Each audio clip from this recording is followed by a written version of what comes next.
Here we go. What is going on? Cover One Crew. Welcome back to the show. Everybody's doing good as always. I'm always awesome. And today we're continuing, man. The season is getting closer. So let's do a little mock draft Monday. This time 14-team half PBR SUPERFLEX League on the request of my dude, Big G Marino. I got you covered here, man. We'll do this up and hopefully everybody can get some knowledge on 14-team league mock drafts because it is important as well on those deeper leagues. But before we get started, let's do a draft guide giveaway.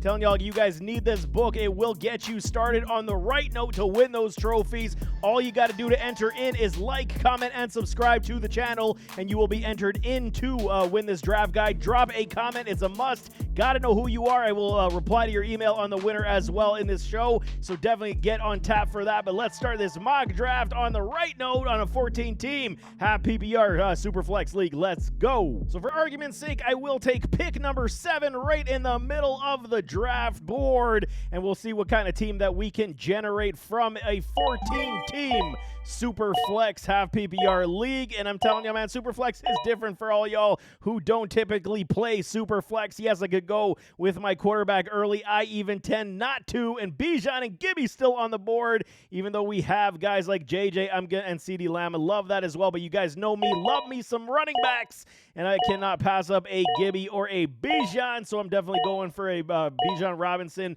on my first pick. It is interesting how Sleeper does do it from time to time when it comes to the SUPERFLEX leagues. They will take the top guys early, and then they will leave everybody for you down the board. Drake London, AJ Brown, grown-ass man still on the board. I typically will even wait to my round 3 in SUPERFLEX because running backs are too damn important for me, especially when the top wide receivers are off the board. I'm going to go Derrick Henry to team up with a Bijan. I love that so much. Your running backs are pivotal, and I'm never going to, stop preaching this up when it comes to at least how we are in football today. The running back is definitely still one of the most important positions to have in a lot of teams. No question, man. Herbie, Caleb, I'm not doing any of that. I do like me some Herbie as well. So I could, and then, I could triple back and go with a Breece Hall and stack my running backs that way, but that might get a little out of hand. So I'm going to go and grab me at least one quarterback at this point. Like I said, Herbert as my quarterback with a Bijan and Derrick Henry. I absolutely love it, man. And there's so many wide receiver talents that we can snag later on in a 14-team league as well. The depth is very, very strong, so we can definitely get a good talent there as well. Still got me some Tyreek Hill, man. This board fell to me very nicely at this point. Mike Evans, I mean, we could still double up on our quarterbacks, but again, I'm going to spread it out just a little bit.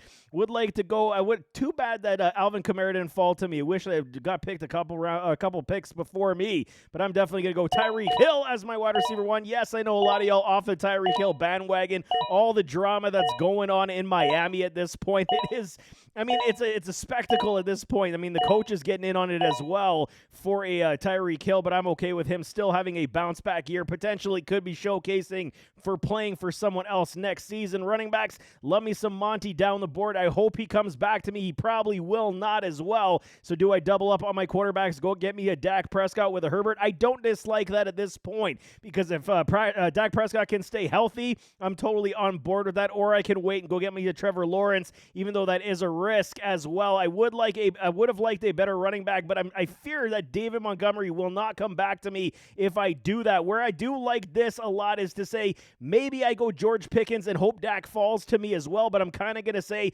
let's go Dak Prescott and hope that a George Pickens falls to me on the return. That's kind of the motto I've been going in these deeper leagues as well.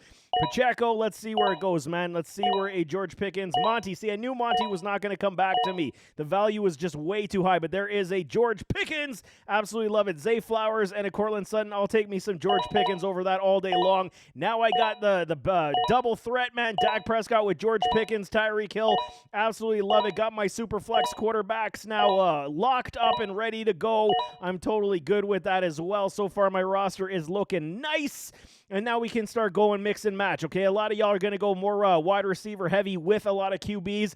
Get your damn running backs. There is no question you require them to win fantasy trophies. I get it, man. A lot of guys can get picked up off the waiver wire. I'm going Aaron Jones, by the way, in that pick. Because, I mean, there still is so much value for an Aaron Jones. I get it, okay? He's over 30 years old, and eventually the fall-off is going to happen. Injuries haven't been, the best, favor to his career either, man. So here's as the running backs do fall off. By the time we're here in round number 8, you see the skimping that you do have at running backs, but you still got good wide receivers. Jacoby Meyers is one of the most,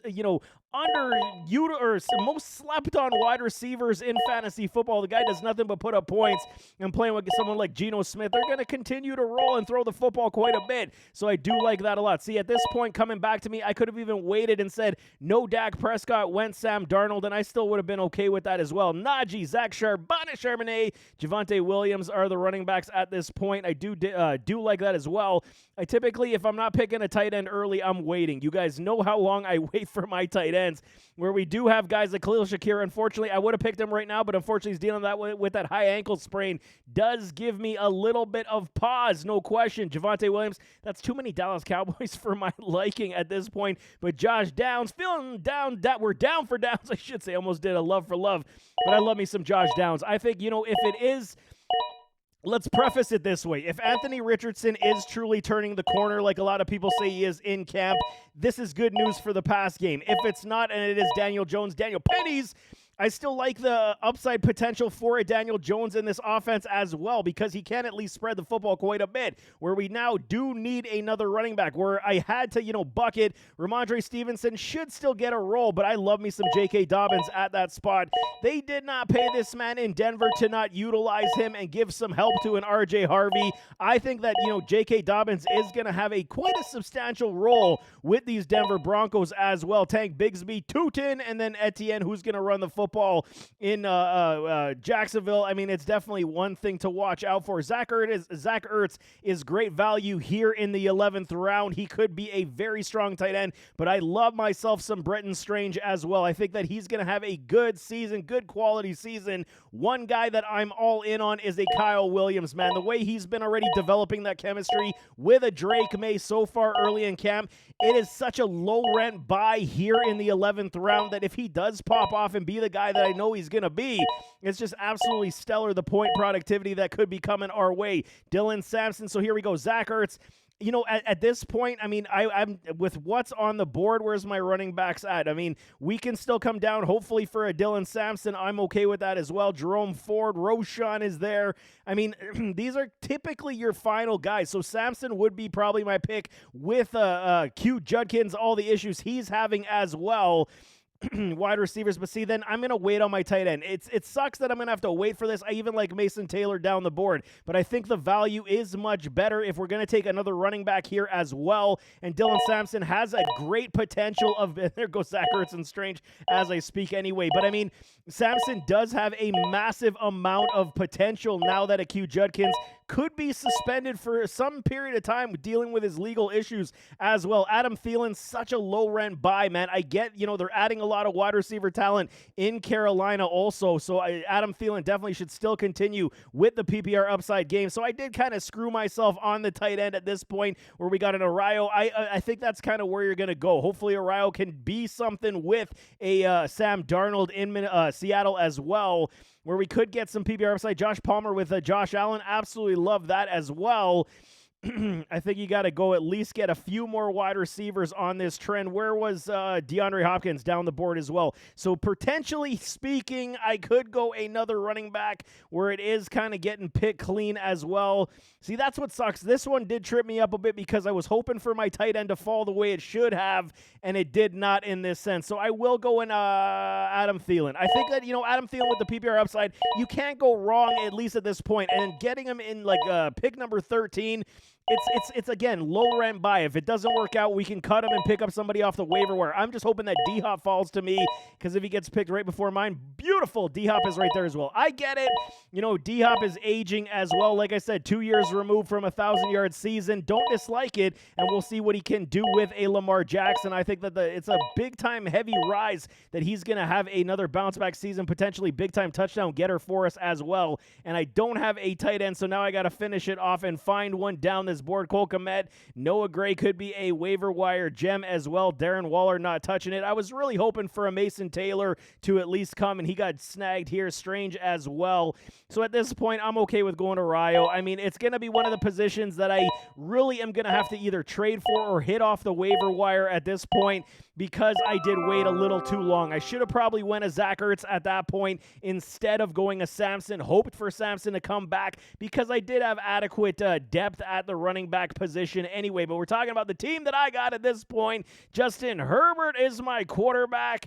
I mean, Bijan Robinson, Derrick Henry, beautiful 1-2 punch at the running back position with a Tyreek Hill, George Pickens, and Jacoby Meyers as my 1-2-3 wide receivers. You cannot go wrong with all of this. Yes, could it go sideways with Tyreek Hill, and all the issues they're having in Miami potentially? Let's hope it is going to be good. And with the value, I got him in the fourth round. That's absolutely stellar value. And George Pickens, I think he's going to see single coverages all season long with CeeDee Lamb. It's going to be so gorgeous. Meyers could see an uptick in PPR upside with a Geno Smith as well. Arayo is the tight end, the rookie from Seattle, from University of Miami. He's a good one as well. And they cut Noah Fant, to get him more snaps on the field. So I'm okay with it.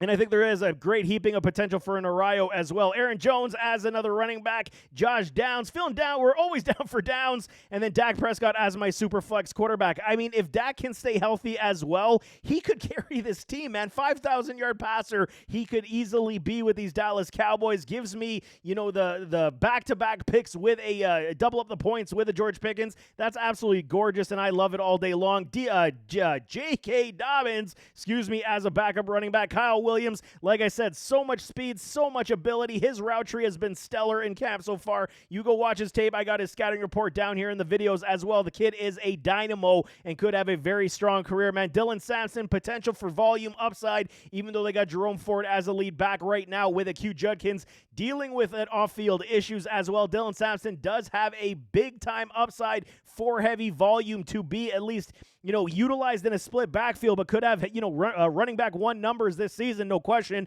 Adam Thielen, low rent PPR upside, being the veteran presence, already built chemistry with a Bryce Young. You can't hate that all the way in the 13th round. And then DeAndre Hopkins in round 14. Again, another low rent buy that could definitely pop off for us to give us flex upside and appeal at the wide receiver spot. So this team I don't dislike in a 14-team half PPR super flex leagues. I think this team is definitely going to compete. Where I do need a little bit more is going to be at the tight end spot, and then maybe my aging wide receivers. Maybe I need to mix in a little bit more, and that's probably going to be had off the waiver wire with some of these rookies and second-year wide receivers that do start to break out as well. But this team I can definitely get on board, and we will make some damage with this squad. So yeah, that is a 14-team mock draft on your Monday. Hopefully you guys understand where I'm going with this. Even in a super flex leagues, I'm stacking my running backs, at least to get top-end heavy running backs, and then build your team out in the aggregate, man. The draft is just one part of your, beginning of your season. This team, you can trade, you can pick up guys on the waiver wire, and you will always be active on that wire. Very important to win championships. But without your running backs, you're going to be scrambling, so get those early and often. Look, I still got Herbert and a Dak Prescott to cover my bases at quarterback, so this team was definitely very good, and I think it will compete in the long term this season. But nevertheless, as always, don't forget to hit that like button, hit that subscribe button, jump in those comments, give me your thoughts. What do you think of this team? Drop it in the comments as well. That will go in to the draft guide giveaway rules, man, so you can double up twice there as well. But we'll see you next time. I am out.